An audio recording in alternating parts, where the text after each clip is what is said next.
Well, hello, I'm Ezra Levant. It's May 1st. It's got to be May, and you're watching what we used to call it Battleground, but it just feels like it's coronavirus talk every day. I do this show Monday, Wednesday, and Friday at 12 noon Eastern. My friends Sheila Gunn Reid and David Menzies do it Tuesdays and Thursdays. And as you may know, it's our way of shooting the breeze, talking to our viewers through the super chat function, answering questions, and playing little video clips, things a little bit lighter than we sometimes normally do, although I've been going on a lot of rants this week. I want to show some video clips, because this week instead I've been talking about other things, and before you know it, half an hour goes by, and I haven't even showed a video. There's so much going on, and I wanted, obviously we're going to talk about the virus, but I think we have to talk about other things too. So for example, tonight on my 8 p.m. show, for the first time in over a month, we're going to talk about something other than the virus, the economic damage from it, the civil liberties threat from it. Can I invite you to tune in tonight at 8 p.m. where I talk about an amazing story. You want to call it up on CBC. It's, I'm shocked. I'm shocked. I'm not easily surprised, I think, because I'm always pessimistic. You know, when you're a pessimist about certain things and it happens, you sort of say, told you so.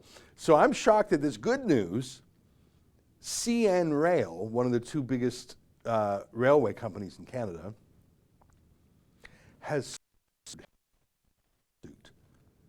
in civil court for damages, asking for more than $250 million in damages from those eco-terrorists, that's what I'm going to call them, who were blocking the railway. And there's an example of some of the losers. I don't know geographically where those were. Can you find, Justin, the viz? I think it was from somewhere in Ontario where they were actually trying to move burning debris onto the railway track. Now, what do you call it when you break the law and use violence? Like, I'm not talking about civil disobedience. I'm not talking about someone who chains themselves to the front door of City Hall to protest something, and the cops have to come with those big clippers to get the chains off, and they're shouting, they take them to the drunk tank. I wouldn't call that eco-terrorism. I would call that sort of civil disobedience. And I think we have to tolerate some of that in society. And you never know when you might be the one feeling civilly disobedient because you can't get your voice heard. And as long as you're not hurting anyone, it's not violent, it's not, I don't have a real beef with people being just idiots, because occasionally someone would say I might even be one. But when you engage in serious violence, threats of violence, on a certain scale, on a certain degree of seriousness, like pushing burning debris in front of a moving railway train whose only possible outcome, and the obvious desired outcome, is to derail the train. Tyendinaga, Ontario. Look what they're doing. First of all, the fire itself is a risk. Who knows? Like, this doesn't look like an oil train, but there is oil on the train. Things are oily. Imagine if the train itself caught fire, because of course things are lubricated, oil. What if the train caught fire? What if that train derailed? Now this was filmed, if I'm not mistaken. Look at that. So they're hoping that train stops. You can't, they're attacking, he's throwing rocks. He's throwing rocks at the train. By the way, trains can't stop on a dime. I don't know if you know that. Did you see they were throwing rocks at the conductor? Surely that's not bulletproof glass. I don't think it is. So the goal was to, at the very least, smash the window and make it, lots of cracks so you can't see through it. I'm sure the window of a train is at least as strong as the window on a car. Maybe it is super strong, almost bulletproof. I wouldn't be surprised, but I don't think it is. That's eco-terrorism. That is terrorism, when you use that scale and degree and intent, just handcuffing yourself to City Hall front doors. Okay, you're stupid, you're trespassing, it's mischief. But blocking a train, throwing rocks at the conductor, to at the very least intimidate him, perhaps to smash the window, perhaps even to hit him and, probably wouldn't likely to kill him, but you never know. You can't stop a train on a dime, the momentum there. So go back to the CBC story. This is the best news I've seen in more than a month. CN lawsuit alleges $270 million in freight was hit by rail blockade in northern BC. Major rail line blocked by protesters in lawn chairs. Yeah, it wasn't just in lawn chairs, you goddamn CBC liars, and I'm sorry I'm swearing. Every time I swear, I get emails from people saying, Ezra, you don't have to swear. Okay, I apologize, I retract there. Major rail line blocked by protesters in lawn chairs. Yeah, it was the CBC liars. You just saw. It was a bit more than lawn chairs, wasn't it? In support of anti-pipeline movement. Is that really what it was, or was it just saboteurs for hire? Let's read a little bit.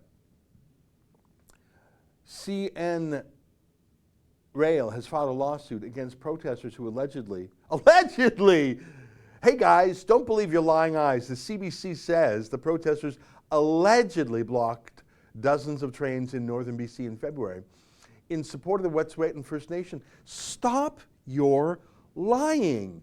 The Wet'suwet'en First Nation is completely supportive of the pipeline. It's the rogue actors, impersonators, foreign-funded saboteurs who are getting. We're one sentence in, and we have two lies.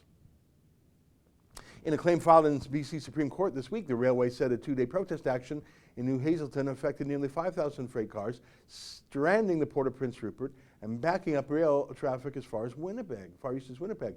The lawsuit was filed against unnamed demonstrators who blocked the major rail line with lawn chairs, tents, and pallets between Smithers and Terrace on Feb 8 and 9.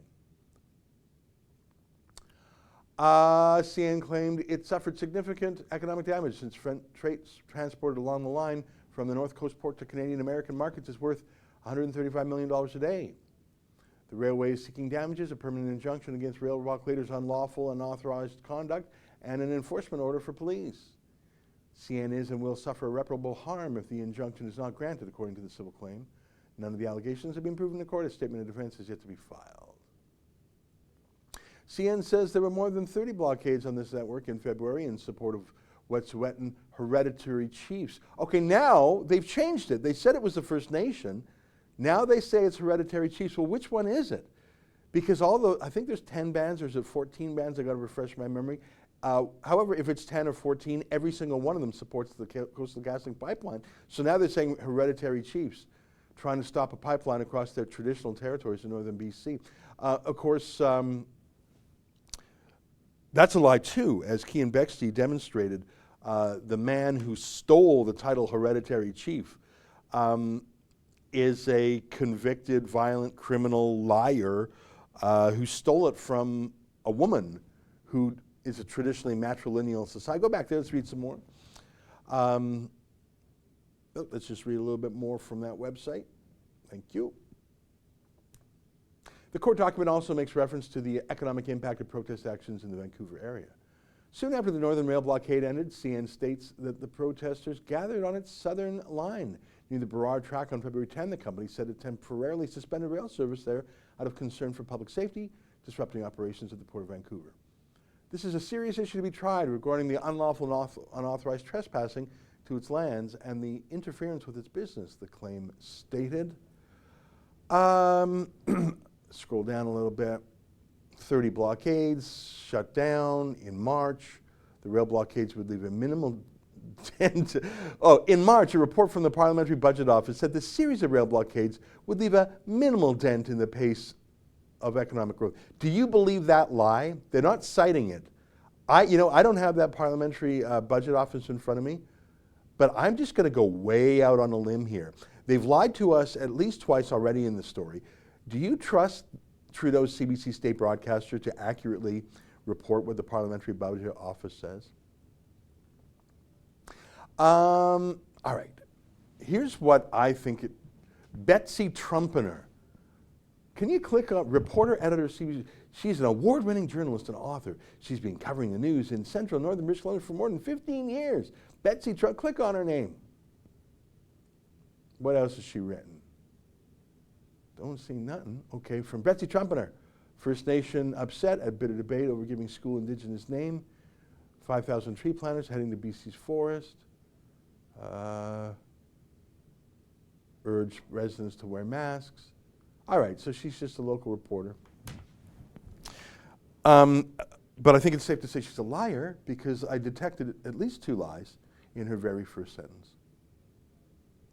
Look, she works for Trudeau's CBC state broadcaster. If you don't lie for Trudeau, you're going to be out of a job. Not a lot of local newspapers thriving in northern BC. Either you lie for Trudeau or you're out of work. The shame is she probably doesn't even know she's lying because everyone else, probably Toronto, her editors in Toronto probably made those changes. You know, I was just talking to a young Aboriginal activist this morning from northern Alberta. And we were talking about how the CBC only sees one kind of Indian. A victim of society or a militant warrior against society, not someone who loves economic opportunity, growth, jobs. The CBC, in a way, it's a form of racism. It's like how the media party in the United States treats black people. If you follow the script handed to you by the media party, by the Democratic Party, and call yourself a victim, call yourself a Black Panther militant, Black Lives Matter, oh, they got time for you. But God forbid you're a black conservative, whoo, you will see racism. Same thing if you're a Latino conservative. Same thing if you're a woman, if you're gay. This Tara Reade Me Too allegation against Joe Biden, very credible, corroborated contemporaneously, as in she didn't keep this a secret for decades. She talked about it. Her mom even called into Larry King 20 years ago. Oh my God. The misogyny, the hatred, the she had it coming that I read about this Tara Reade is shocking. Believe all women unless they're conservative. Support all Aboriginal people unless they like oil and gas. That's the CBC ideology. If there is an Aboriginal person who loves oil and gas, who loves economic development, who loves pipelines, at the very best, the CBC will write them out of the story, as they did in this story here. They'll lie about them, as they did here, claiming the Wet'suwet'en First Nation opposed the pipelines, when in fact it supports it. And I don't even know if that Betsy Trumpeter wrote that, or if that was the Liberals in Toronto, headquarters of Trudeau's CBC state broadcaster, who wrote it. I don't even know. But here's what I do know. A big company is finally unafraid to sue. And that's new, because in the past, they would have said, oh, well, you know, it's going to cost us some money. Obviously, these protesters don't have any money. But aside from money, there's the PR. We'll look like bullies. We'll look like Goliath in the David and Goliath story. This will only get more protests against us. Let's just stay away from it. Let's just lie down in the fetal position and hopefully they'll stop kicking us in the kidneys. In fact, let's probably make a donation to some environmental group in their name. I'm not even kidding. That's the approach taken by Judas oil companies like Shell. Shell's the worst. There's other oil companies. BP was one of the worst. They actually, BP obviously stands for British Petroleum, but they actually, for a while, they called themselves Beyond Petroleum. They were actually an anti-oil oil company until their offshore rig in the Gulf of Mexico exploded, the Deep Horizon, I think it was called, and the world was reminded that the people who had been lecturing you about how bad oil was for a decade actually just had the largest oil spill in American history, other than Exxon Valdez. Maybe it's even bigger. So yeah, a lot of oil companies are self-loathing, and same thing with other industrial companies. To see CN make the decision, and that obviously would have been approved right at the very top, is so encouraging. And let me tell you why. Obviously, it's not to get money. You think those eco-terrorists have $270 million? I don't know if they have $270. I'll get to the Super Chats in a moment, I promise. It's number one to actually get an injunction to stop it from happening again. And get an injunction to maybe get the police off their asses. Maybe the police can take a break from playground patrol and park patrol, where they're giving out $800-900 tickets for people sitting on park benches. Maybe we can pull the cops off that very important beat and get them to keep our railways open. So it's first of all, it's about actually getting the railways going. But second of all, I hope, it's what we call discovery. That's in a lawsuit where you get to discover what the other side knows. There's documentary discovery, where the people who are sued have to give their records that touch on the matters in question, their emails, text messages, paper of any sort, any records. Now, obviously, if you're an eco-terrorist, you're probably dishonorable, and you probably won't live up to your legal obligations, but all it takes is one person to say, okay, here's my emails, and you'll see everyone else on it, and if someone was found to have been hiding it, it will be to their discredit in the lawsuit. Why is that important? Well, because you really think those hobos up there masterminded this all? You really think it was a grassroots movement? Or do you think it was orchestrated by, I don't know, Gerald Butts, Sephora Berman, the Tides Foundation in San Francisco? Who do you think actually pulled the strings there? Well, I don't know. I can speculate. But in a lawsuit, the civil procedure, the rules of a lawsuit, allows you to compel people to give their paperwork, and even if they lie and cheat and break that rule, you can compel them to attend what's called an examination for discovery. That's what it's called in most jurisdictions. And it's a fancy word, but it's just what it sounds like. You can examine someone, not like a medical exam, but you can ask them questions to discover the facts. Ask them about the records. Ask them who contacted you. Ask them who paid you, who checked up on you, who told you where to go, who told you how to do it, who was your boss, how were you recruited, how were other people recruited, did they promise that they would cover any legal costs, did you talk about this being against the law?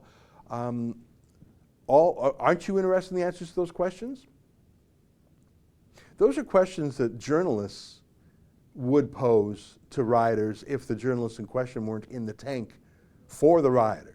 Like the CBC was positively pro-blockade. As you can see even here, they're lying about it. So a real journalist, like Cian Bexley did, do we have that clip of Cian going up to the Coastal Gas Link? And he went up there and he filmed some of these protesters. They were not Aboriginal. They were not even from British Columbia. They were Ontario eco-terrorists who were brought out to BC, just white anarchists, you know, hippies, pot, college dropouts, whatever. They were impersonators. How did they get there? Yeah, so Cian went out there. Look at those guys. These were out-of-province leftists. We did actually later identify some of the people. The guy to her left, that guy there wearing the pink lei, or pink scarf, we managed to identify him. He's some Ontario leftist. He's about as Aboriginal as I am. So I am thrilled with that lawsuit. Let's read some super chats, and then we're gonna get to the videos. Super chats. Sam Digisphere 360, $50. Well, that's nice, Sam. Thank you. Pushing through the gun ban without parliament and debate is an attack on our democracy. This is Justin's third power grab in the last month. Banning licensed and vetted gun owners from owning certain guns because of how they look is absurd. Yeah, well, that's how stupid Trudeau is. I mean, if you were to ask Trudeau, how would you define an assault weapon? He wouldn't know what to say. It looks scary. You can assault something with it. But yeah, I mean, Justin Trudeau has not taken this pandemic seriously. Like, he takes nothing seriously. He's been in his pajamas all day. And he's allowed to get away with that because the media party just eats out of his hand. Can you imagine if Donald Trump just said, well, hey guys, I'm going to just sort of hunker down 23 hours a day. I'll pop up once a day to take a couple of carefully vetted questions, but good luck out there, everybody. I'll see you when it's all over. I got a lot of Xbox to catch up on, and there's that new Netflix series, so adios. Boris Johnson, for God's sakes, went to the hospital from coronavirus, was in intensive care, and he's back at work. Not our boy. He's day 40 of his fake self-quarantine. So he's not taking it seriously other than as a serious opportunity to do things that he always wanted to do. Jack up spending, jack up taxes. He raised the carbon tax, ban guns, just whatever. Proud Boys Calgary, $7. Even the heat of the fire would cause the tracks to expand and potentially derail from the uneven tracks. DR. CCP delenda est. The Communist Party of China must fall. Good stuff. Thank you. Mike Jones, $2. Can you get Alex Jones on your program? Been there, done that. If you go on our website, you'll see I flew down to Austin, Texas to talk to the man. It was a pretty well-received video. You want to grab that? Let's play just 30 seconds of that? And I also want to see the view count on that. When I went down to Austin, I enjoyed my visit with him. And I was pleasantly surprised that YouTube didn't ban that video, aren't you? So 170,000, that's not huge. But as you can see, I went down there. Yeah, why don't you pump up the sound and... I think a lot of people think they know Alex Jones, but whenever I press them on it, all they know is maybe a few selected highlights that are exaggerated or edited in some, to make a particular... You can watch the whole thing elsewhere on our site. I enjoyed meeting him, but even more than that, I enjoyed hanging out at his facility there in Austin. He's got a great staff. You know what? I tell you, I was down there. Obviously, I love our Rebel staff. But they've got a super cool studio, like their actual studio. I don't know if it's $1 million studio, but it is absolutely first rate. It's on par. Maybe not quite on par with Fox or CNN, but it certainly felt no expense spared. And the team of young people there, I wanted to be 25 again and run away and work with that amazing team of young people. And maybe some of it has to do with when I got to the studio, I can't remember, it was around right at lunchtime, and they brought in this big Texas barbecue for the whole staff. And I thought, this is just so perfect. And I mean, if you like brisket, smoked meat, smoked chicken, smoked turkey, baked beans, sweet tea, maybe it was the barbecue, but I tell you, I loved every minute I was there, I won't lie. And I left feeling a little bit sad because he's a bit rambunctious, no more rambunctious than, say, Bill Maher on HBO's Real Time. Certainly, he's more accurate than half your MSNBC or CNN hosts, but he's been depersoned. And that made me sad, But boy, he still fights. So that's my answer to that question. All right, let's bang through some videos. We haven't done that in over a week. I've got about a list of 10 little visuals that Justin has prepared. I know what some of them are. I don't know what all of them are. I mentioned creepy Joe Biden already. Do you want to play that? I don't know which clip it is. It could be one of so many, but let's take a look.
You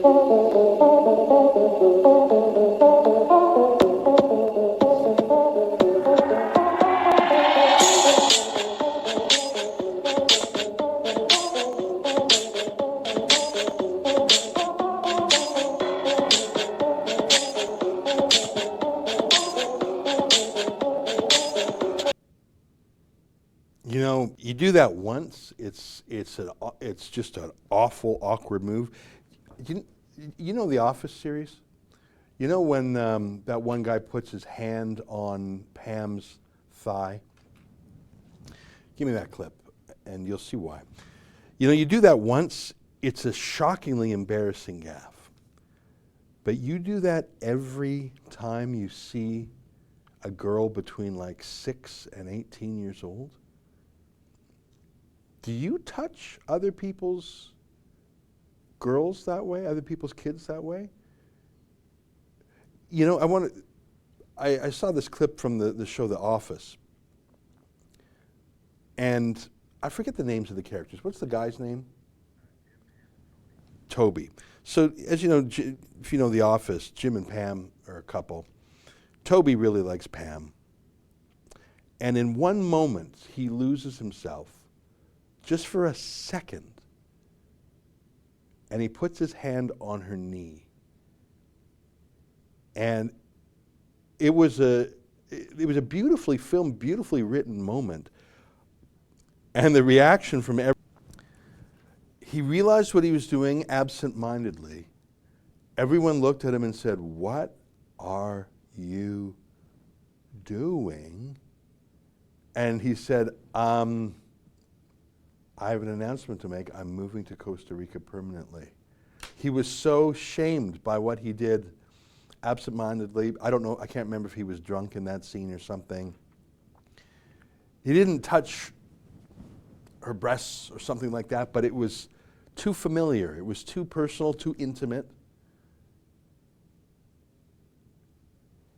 Everyone looked at it, and they looked at him, and he knew most of all that what he had done was unacceptable, utterly unacceptable. Now I know that's a comedy.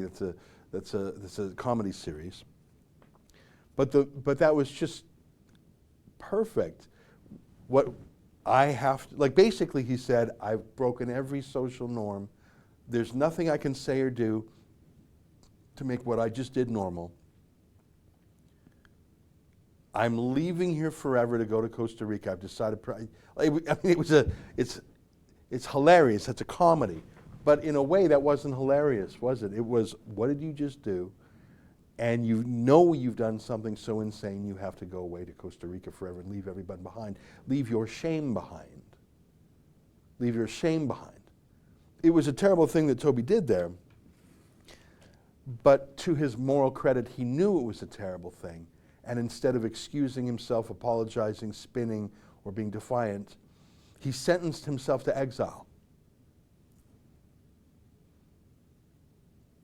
And we just showed you 2 minutes of Joe Biden doing things much creepier than that.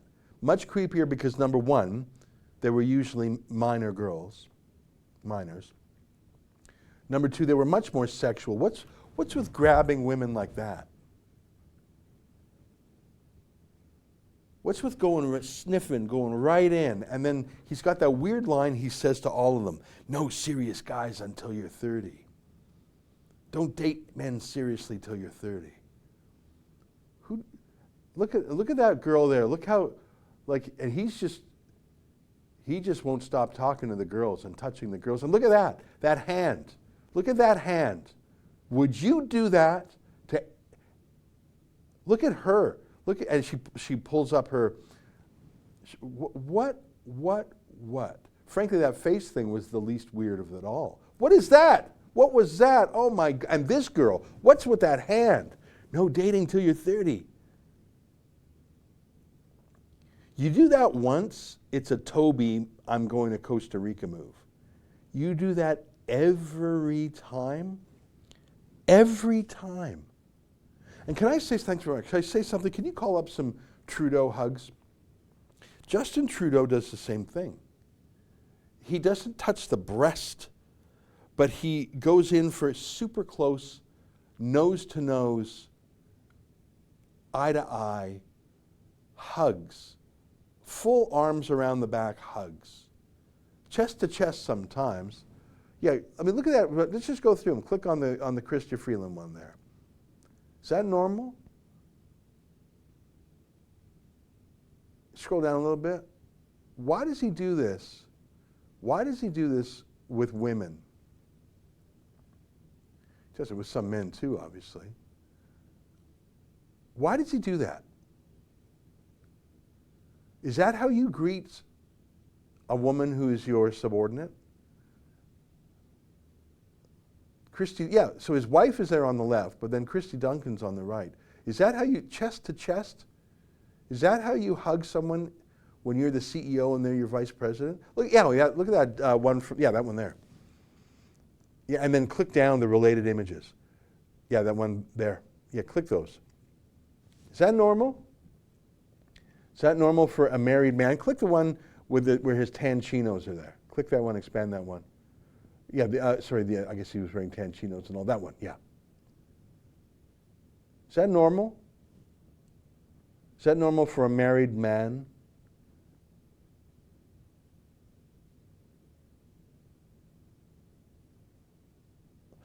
Now, I'll tell you why he does it to the women in his cabinet. He does it for the same reason that Joe Biden does. And we talked about this before. When you're in public, like you notice all those gropes, how did he get access to those children? They were there because their mom, or usually dad, were being sworn in to some position. It was a ceremony, like the inauguration of some federal appointee. So this was a glorious and exciting milestone moment for the dad or the mom. So much so that they brought their whole family to Washington, everyone dressed up. This was the highlight of their life, of their career, of their public life. And they wanted the photo with the vice president, as he was then, because he was going to be the head of this government agency, or maybe even a judge, or what. I don't know who those people were, but it was some sort of confirmation. So this was the ta-da! This was the stand on the Olympics and come in first, second, and third, get your medal moment, right? It's the moment that would be photographed, and you would put that photo on your wall forever and look fondly back on it. Life highlight. So two things about it. First, the minor girls would be in attendance. And second, the honoree, the appointee, would be so excited, so thrilled and enthusiastic, so proud, they would want that moment to go perfectly, right? And you'd have all the photographers there. And so it was precisely the public nature of it and the I want this to go perfect nature of it that the appointee would feel, his spouse would feel, and the children would feel. Especially you're 12 years old, 14 years old. Look at that. So that girl there, I'm going to guess that that's a 12, 13-year-old girl. So she knows enough that this is a big moment for her dad.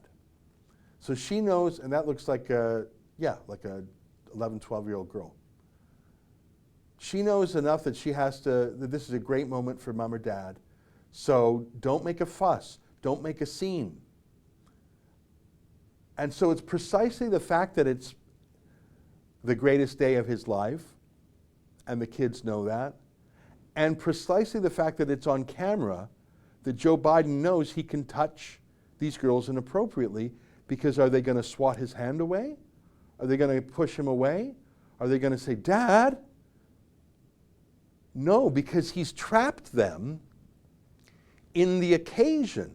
Do you want to be the 12-year-old girl who embarrasses dad on the greatest day of his life? And who knows, you're 12 years old, you don't know if your dad will be not confirmed if you make a fuss. If you make a fuss, will Joe Biden then fire your dad? If Joe Biden's playing with the hair, that girl looks like she's like 8 or 9.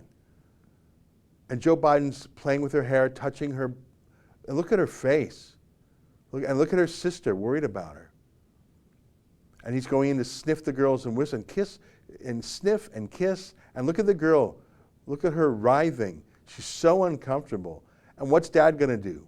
Say, back off, get out, and wreck his great day? And Trudeau does that too. That's why he goes for the super close hugs. You're going to push him, you're going to push away your boss in public on the greatest day of your life. See, I don't actually think that Joe Biden or Justin Trudeau would do those moves in private, because then, number one, there would be no public pressure on the girls to keep smiling, and number two, there would be no risk of pushing him away and having that being your commemorative moment. So I think that Joe Biden is a predator in the same way that Justin Trudeau is, and traps these girls and just smiles. I said, no, look, everyone says this is okay. Look, your dad's right there. I'm literally groping you when your dad's right there, so it's got to be okay. What a goddamn pervert. I'm sorry, I'm swearing again. I'm swearing again. Whenever I say that word, I get emails. Let's read some super chats. Sam Digisphere 360, $20, another issue. Why isn't there a sunshine list naming journalists receiving liberal media bailout?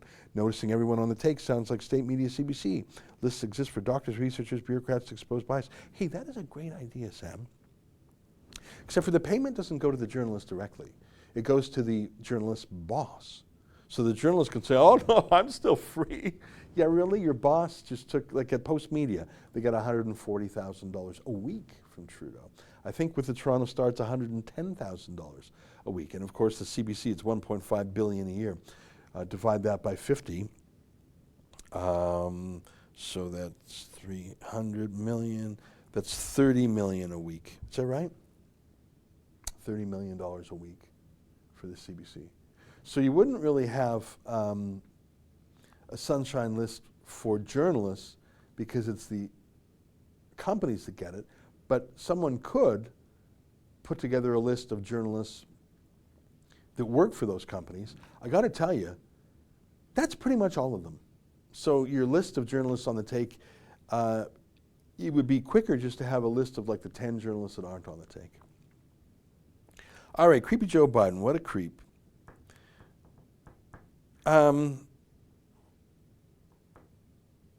One of the women that Justin Trudeau gropes like that is the most cringeworthy cabinet minister. I'm talking about Catherine McKenna.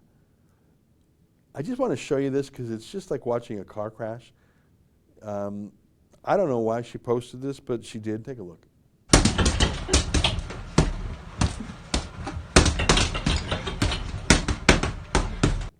COVID-19. I'm punching you.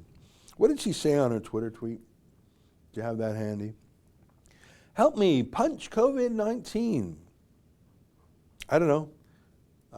Just felt a little cringy. Maybe it's because she always has this, she's so tone deaf. She's the one, can we find that old drunk tweet that she did from the bar in Newfoundland? She went into a bar in Newfoundland and obviously had some drink. And you know those sorority girl types who they have a few drinks and now they're talking so loud.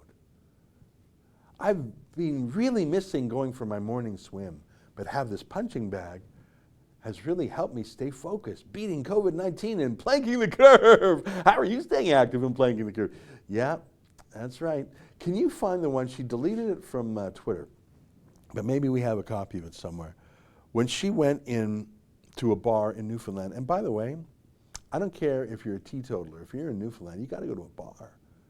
Halifax, St. John's, those are some of the best bar cities in Canada. Of course they are. They're Navy cities. They're sailor cities. So she went to a bar in St. John's, and surprise, she just happened upon some CBC government comedians there. That's all, how did that coincidence happen? And I guess the girl can't hold her liquor because she got into that, I'm a drunk sorority. I can't believe I'm doing this. And just loud and just knocking stuff over. You know what I'm talking about. And so she filmed herself drunk ranting from the bar in St. John's. And these CBC government comedians who, number one, can hold their liquor. They're from St. John's. Number two, they see what's happening to the drunk sorority girl, and their sphincter tightens, and they're just, oh no. And what are they going to do? They're going to interrupt in real time and tell the girl to sit down. Here, just watch this video. Watch it.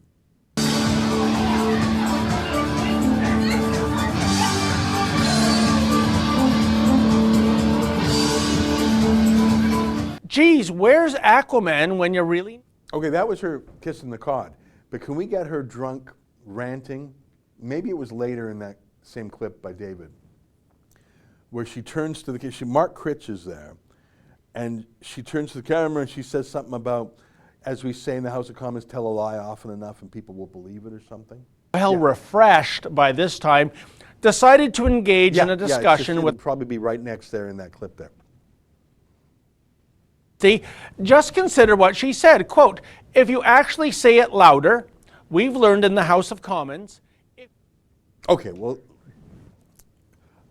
if we can find the clip, I love seeing David Menzies, but if we can see the actual video of her saying it. What's incredible is that someone, her staff, like she brings her staff to the bar with her, as one tends to do. You bring an assistant to the bar with you, maybe to hold her hair back as she's vomiting in the bathroom.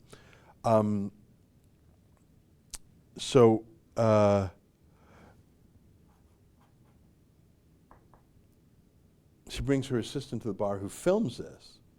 So we know that at least Catherine McKenna and Mark Critch and the other government journalists, government comedians see this.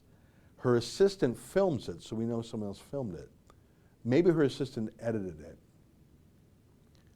You know, I actually gave them some real advice. I said that if you actually say it louder, we've learned in the House of Commons, if you repeat it, if you say it louder, if that is your talking point, people will totally believe it, so just go it. You see what I mean? She's drunk, talking, loud. We've actually learned in the House of Commons, if you say something loud enough and repeat enough, they'll believe anything. She later had the common sense to delete that when she sobered up and had that, oh my God, what did I do? Walk of shame type moment. But how many people were involved in putting that video up that all thought this was really great? I'd probably say the same thing about the boxing thing. There wasn't anything inherently wrong with boxing. It was just really, really lame. But at least it didn't show her drunk, out of control, and admitting that she lies in the House of Commons. It's really weird. Primpal 08, $2 subscribed to the Epoch Times yesterday. Oh, I'm glad you did. You know, today I'm a little bit behind.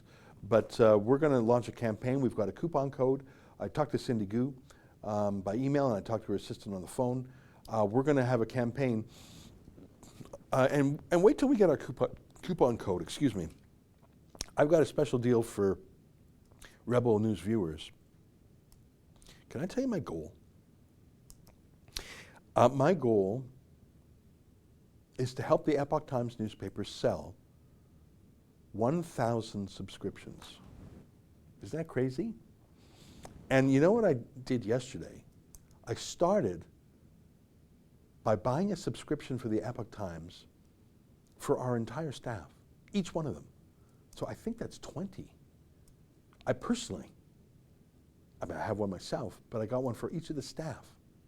So I want to get the ball rolling. Now, I know I'm saying this and I don't have a link for you to click, but I'll do a video, special video for that. And I'll send an email out. Because how many media outlets in Canada are there that aren't on the take? Sam Digisphere was talking about journalists on the take. Sunshine List he mentioned. Well, there's us. There's True North, that's Candace Malcolm, Anthony Fury, Andrew Lawton, a couple other guys, sorry, I'm forgetting their names right now. There's Post Millennial, some good guys over there. Great story on this by Anna Slatz, this Epoch Times thing. There's Blacklocks, which is a very small outfit out of Ottawa. They're very Ottawa-centric, very Parliament-centric, lots of documents. I quote their stuff all the time. Now, Post Millennial, I think I paid $10 a month to them. True North, I think I donated $100, I forget. Blacklocks is very expensive. It's $300 because it's sort of a niche specialty publication. I mean, very, very expensive. Obviously, it's not something that you could easily or lightly do, but we rely on them and because they do great research. So it's actually a very good business tool for us. And Epoch Times, I think I've just listed like 90% of all the journalists. So in answer to Sam's question, was there a list of journalists on the take? Well, I think I did the opposite. I just listed for you all the journalists who aren't on the take. And I am subscribed, I pay to subscribe to all of them. And you can get free versions of everything I just listed. You can get free versions of Rebel. You're watching right now. For those who chip in with a super chat, that's a nice way of you to give us a little tip, a little gratuity. We're allowed to keep 70% of it from YouTube. So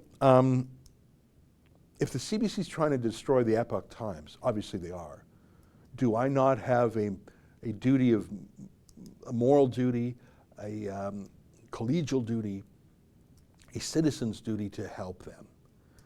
And I believe I do.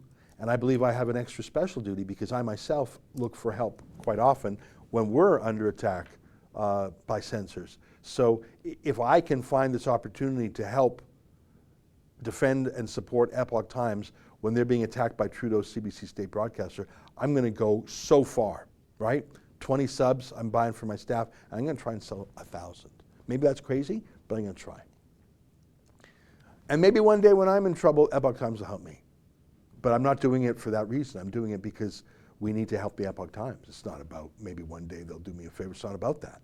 It's about they are an independent source of news that tells the other side of the story. That's our motto on China and Communist Party. And don't you think that's very important right now? I do. Proud Boys Calgary, 279. The parents choose their career over their kids. You're talking about that series of Joe Biden videos. I think you would want the parents to push back, but I think it happens so suddenly. Like, first of all, they're focused on, they're distracted. They're focused on the cameras. They're focused on the family. They might not even really notice it or know what's going on, and they're stunned by it. And they say, "Did I see that right?" So yeah, I think you would hope that one. In fact, there was a clip of some parent pulling their kid away from Joe Biden. Do you remember seeing that? Like I wouldn't even know how to search for that, but there was one parent or kid who went like that or pulled away. Kudos to that, because to think of, like, you're starstruck. Like, I don't know if you've ever been on a stage. What's the opposite of stage fright? You got the bright, like I'm sitting here right now, we got 1, 2, 3, 4 bright lights at me, everything else a little darker. And imagine, I've had the wonderful experience on being on a stage. The biggest live audience I've ever spoken to was 8,000 people. So you have that much humanity watching you, listening to you. You've got the bright lights, you've got cameras. It's almost like you're in this, like everything is slow and fast, and it messes with your mind. Humans are not used to that. And so these might be private people, or maybe they're savvy politicians, but this is their moment. They got lights and things are happening, flashing, smile, look here, family. So they're like, and then out of the corner of the eye, they see this perv. Did I see that right? I have to look over there. Can we just get through? Like, so it's very distracting. And it's such a anomalous, strange, unexpected thing that the vice president would be groping your daughter there, and he said, "Did I see that? What's that? Is that? Did I miss that?" And it's over in a moment. So I don't know if I'm excusing these parents. I'm just perhaps trying to explain, if I was, God forbid, in that situation, it might take me a second to say, what did I just see? So I'm not super critical of the parents who didn't quite notice it at first. And you'll notice that he sort of does it while he's talking this way, he's reaching around like that. If you can find that one, I can't remember if it was a parent or a kid that pulled away. But there are cases of that. Dan Man, $10, thanks very much. All right, so Aaron Wellwood, $5. hey, Ez, don't apologize for your outrage and subsequent profanity regarding pedophilia behavior. There needs to be rage against that garbage. Right, well, you know what? I have some people who watch the show, and every time I swear, they write me a note. And they're basically saying, you don't need to swear. And it's true, I have a vocabulary and I can express myself, but as I've told you the story about Rex Murphy before, who I think knows more words than any other, certainly any other Canadian. He even knows more words than Conrad Black. I think there's a chance that Rex Murphy knows more English words than, well, I guess if you're the editor of the Oxford English Dictionary, you probably know more words. And it wouldn't surprise me if the late Christopher Hitchens, when he was alive, knew more words. But Rex Murphy is definitely in that strata. And I unfortunately have fallen out of touch with him in recent years, but I remember when I was with him, I was awed by his natural command and deployment of a great vocabulary, but he was not afraid to swear also, and it proved to me that sometimes people swear when they are feeling inarticulate, when they have no way to express what's going on in their heart and their head other than, you know, they don't have the words. But swears can also be used by men of great intelligence and vocabulary and sophistication, deliberately on purpose to show their outrage and disgust, that they want to choose to be profane in that moment to convey their odium on something. So I learned that from Rex, because he's got all the words, but he's not afraid to swear, and it's bracing to hear it. I wish I was still friends with him. Okay, more super chats. Mitch Thibault, 28 bucks. You're amazing. You are. It was nice of you to say. I'm pretty friendly. Robert William Snow, $2. Thank you very much. Victoria Parliament again. Well, thank you. $5. Can the cons reverse Trudeau's gun grab during the 2-year amnesty period?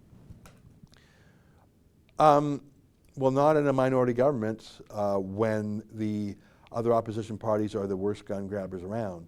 But if there is this 2-year hiatus, and I haven't been following closely, I know others on our team like Sheila and Kean have, there will quite possibly be an election before then. But I don't see a lot of courage in the Conservative Party of Canada these days. Vito Anthony D, $5. So Trudeau has announced his legal gun grab during a pandemic, although reportedly the gun used in Nova Scotia rampage wasn't a legal firearm. Well, of course it was illegal. But as the left likes to say, don't let a crisis go to waste. All right, let's show a couple more. You know, I haven't seen this video myself. It's called Sheila Protesters. So Sheila went to a protest in Edmonton, people who want to get back to work. See, the left protests saying, you know, burn this down, tear this down, block the railways. But conservatives and normal people say, hey, can I go to work now? Here's Sheila.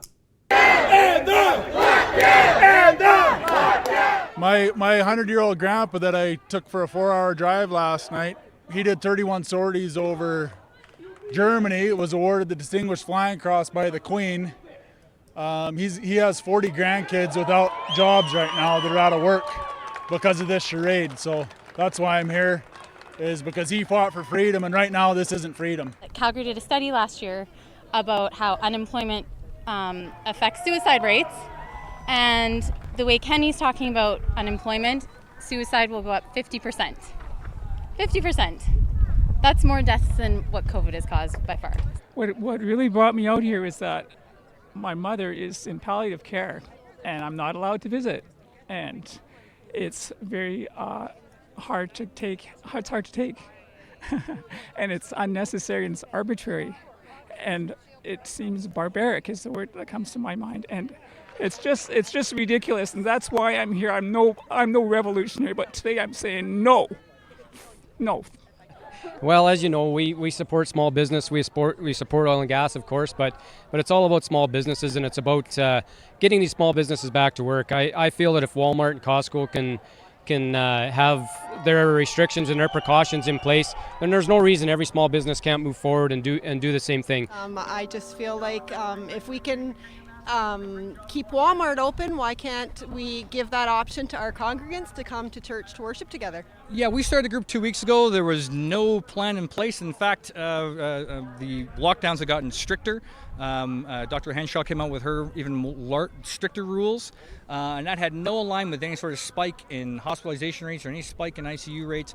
There was no indication that this was going to spike that required the lockdown as any further measures. So that really what sparked it, I think, for me, which is like they're clearly on the wrong track. They're using model numbers to write legislation. Then understanding that those models have been incorrect and need to be updated, but the legislation hasn't been. And there's a time lag there. Once you know the numbers and you're working at it, all the time and energy spent putting in the numbers in the presentation could have been spent writing new legislation to be more in line with what those new numbers were. But they're kind of doing things in this really slow motion. There's 43% of businesses right here in Edmonton might not reopen again. Probably won't reopen again. This is catastrophic. The virus is one thing, but we need to have a balance. There has to be a balance between the virus and getting the economy back working. But again, I like how we started off with the O Canada. Okay, can we start that again? And then we can slowly disperse and go about our lives, avoid any sort of... You know, I remember when I worked for Preston Manning some 25 years ago, he had a phrase, and he had a few of these little phrases. He would say the common sense of the common people. I don't think we say common people that much anymore. I like the phrase that Jim Dinning would say, severely normal people. But I think what we saw there was the common sense of the common people, didn't we?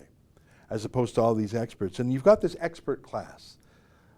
And many of them are well-meaning. I have no doubt that they're well-meaning. But none of them are unemployed, are they? And they're all enjoying this a little too much. They're all media stars. Everyone hangs on their words. They're telling politicians what to do. And we're just ants in the ant colony. Hey, can you get that Bill Gates tweet that I tweeted and replied to? Just go to my Twitter feed, and there was a Bill Gates tweet I replied to.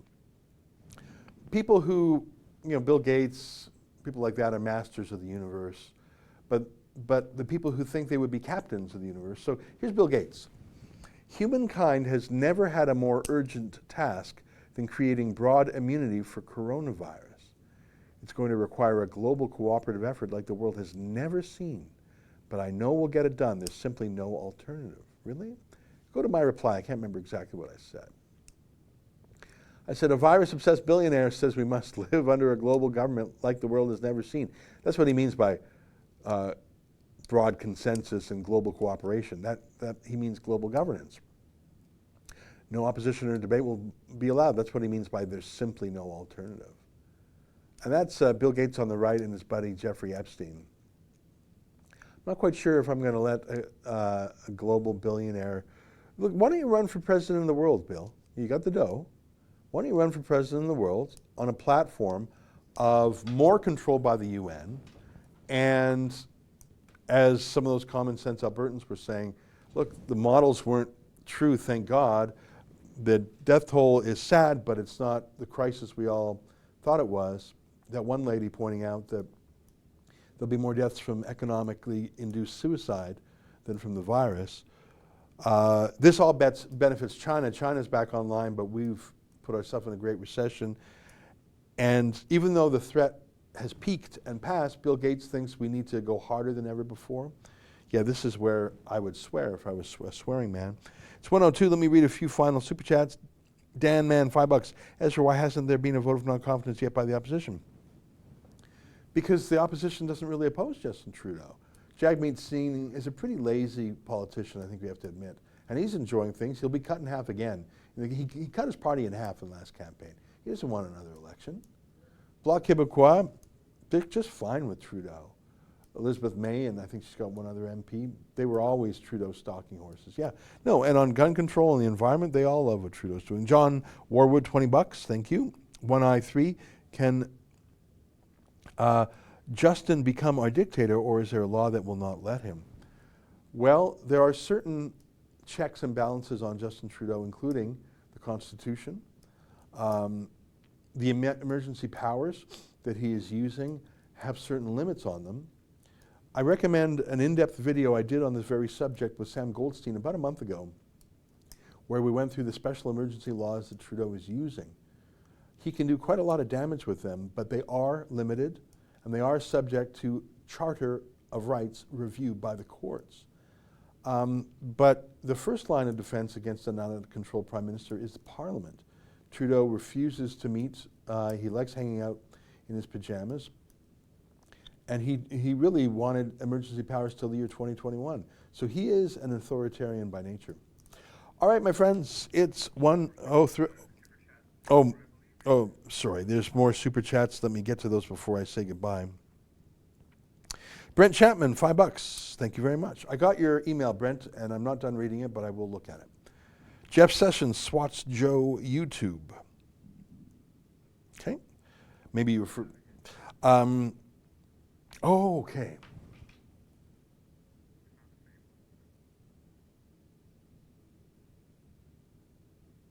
Okay, play that again. Jeff Sessions. Okay, so there's Joe Biden. He sees a girl. He reaches in for the girl. He goes in for the girl. And look, and is that Jeff Sessions swatting away Biden's hand? Do that one more. Is that Sessions? Doesn't look like him, but it doesn't matter who it is. No, it's not, but it doesn't matter who it is. So there's Biden. He spots a girl and he goes in for his move. And look at that swat, two swats. Swat. Maybe that is Jeff Sessions. Good for him. Brent, thanks very much for the tip. And I guess obviously, Justin, you found it too. And I read John Warwood's and Elvind Kvame Jensen, 22 Norwegian kroners. Well, that's always fun. And there's one more, Justin tells me in my ear. Can you read it to me, Justin? I can't find it here. Oh, here we go. Matthias Wurm, $5. About COVID deaths demographics, I haven't heard you talk about the serious illness stats and long-term lingering effects. Can you find out more? It's a good idea, because deaths are one thing, but are there people who are debilitated by this disease? And there may well be. So we shouldn't discount that, that's for sure. Well, it's 1:05, and I'm glad that we did at least go through some videos instead of me just ranting. But I think sometimes a good rant is in order. I think my two favorite clips that we played today were Sheila Gunn Reid's Streeters in Edmonton, Common Sense of the Common People, and Jeff Sessions, or whoever else it was, swatting away Biden's hand. Swat. Wouldn't it be amazing if everybody had chosen to swat Joe Biden away? That creepy old man. All right, my friends, thanks for joining in today. I'll have my show at 8 p.m. Eastern Time. I encourage you to sign on for that. Until next time, on behalf of all of us here at Rebel World Headquarters, to you at home, goodbye, and keep fighting for freedom.